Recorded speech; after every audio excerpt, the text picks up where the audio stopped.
Sa iba pang balita, para maipalaganap ang permaculture, nagsagawa ng community food sharing ang Isabela Permaculture Development Center para sa kanilang mga miyembro at sa lahat ng mga bisita. Nagpapatrol, Daniel Rebollos.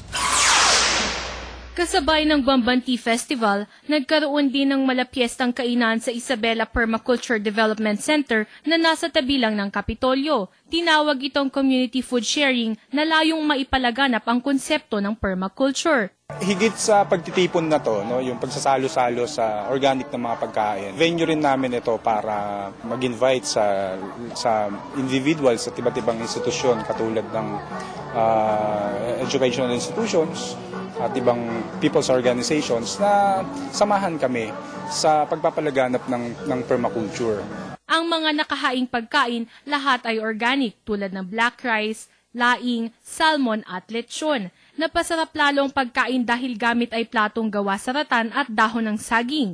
Ang kutsara, tinidor at baso ay gawa naman sa baon ng nyog.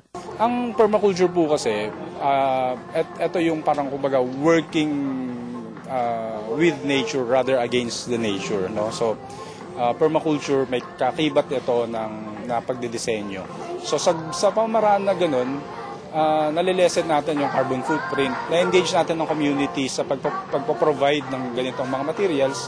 Naging bukas sa lahat ang community food sharing. Pwede ring bumisita sa center kung nais matuto ng permaculture. Ayon kay Ginoong Karanay, kakaunti pa lang kasi ang gumagawa nito. Kabilang ng bayan ng Quezon, San Guillermo, San Mateo, Divilacan at Ilagan City.